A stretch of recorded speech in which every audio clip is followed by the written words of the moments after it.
au verset 32. Luc chapitre 15, du verset 11 au verset 32.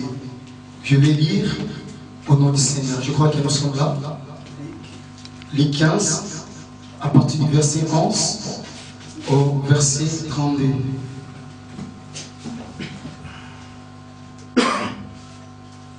Vous êtes... Ok, je lis alors au nom du Seigneur Jésus.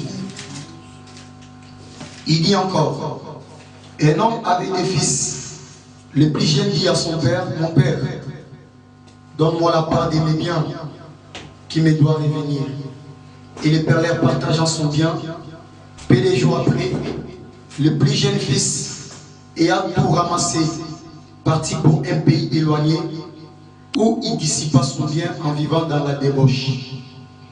Lorsqu'il eut tout dépensé, une grande famine survint dans ce pays et il commença à se trouver dans les besoins. Il alla se mettre au service d'un des habitants du pays qu'il envoya dans ses chars garder les pourceaux.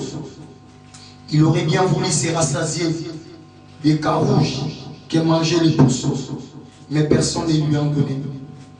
Étant rentré en lui-même, il dit, combien d'ouvriers chez mon père ont du pain en abondance, et moi ici, je meurs de faim.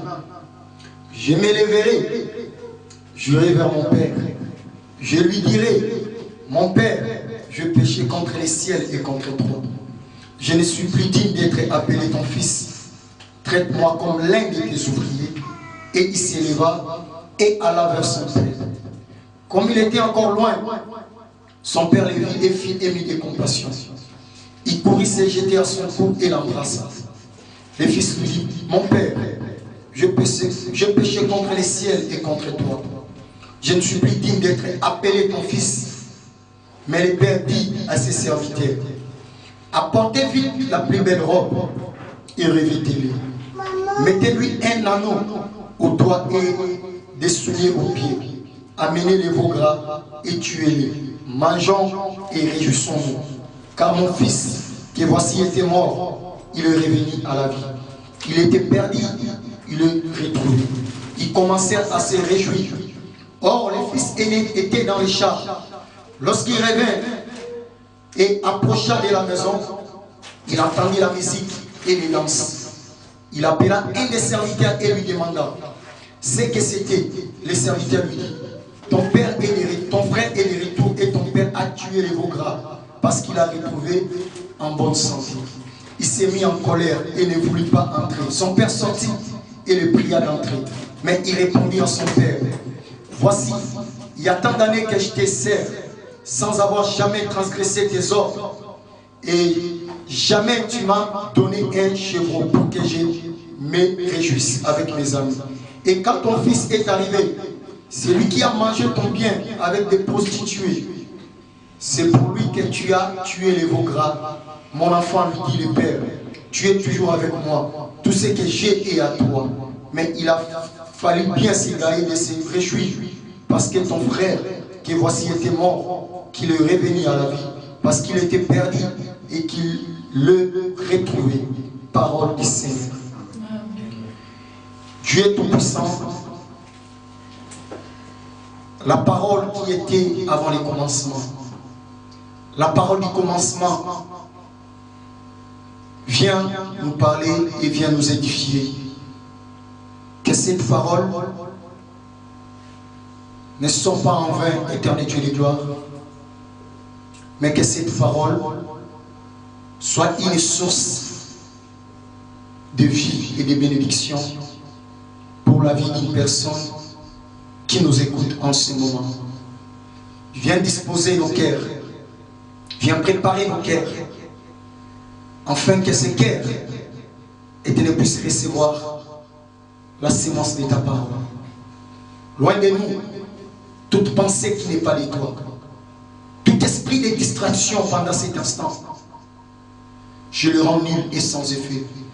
Et je déclare dans le nom de Jésus que les oreilles qui étaient bouchées, les oreilles que le diable a empêché d'écouter ta voix, et qu'elles soient débouchées à partir de cet instant pour écouter cette parole.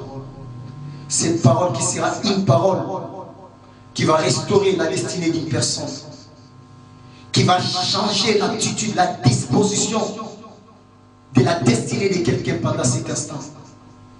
Que cette parole, éternel Dieu de gloire, Yahweh crée en nous, éternel Dieu de gloire, c'est que l'être humain ne peut jamais créer dans nos vies. Nous ne voulons pas être abordés à écouter. Nous ne voulons pas être l'auditoire qui sera, éternel Dieu de gloire, éternel dans la joie lorsqu'il écoute ta parole, sans pour autant mettre cette parole en pratique. Mais nous voulons être, éternel Dieu de gloire, les gens qui auront la capacité, après avoir écouté, c'est d'entrer en action, éternel Père de gloire. Papa, pour que cette parole, éternel Dieu de gloire, soit une bénédiction pour notre vie. Tu as dit, éternel Dieu de gloire, tout passera. Mais aucun iota de ta parole ne passera jamais. Papa, voici ces moments.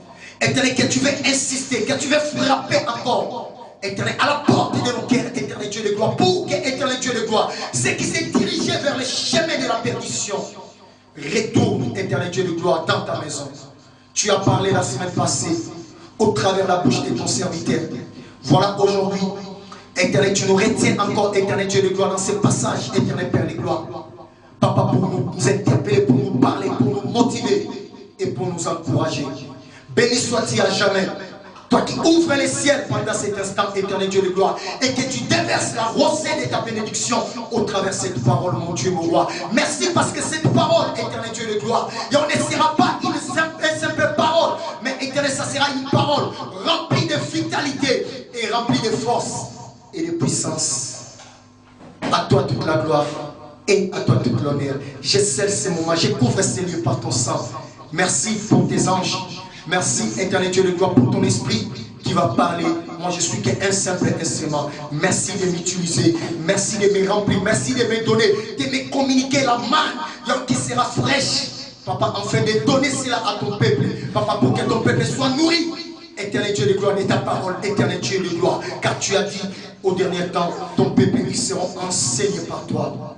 Merci, les Shiloh d'Israël, pour cet instant et pour ces moments. Et pour le reste de cet instant, au nom de Jésus, nous t'avons ainsi prié. Amen.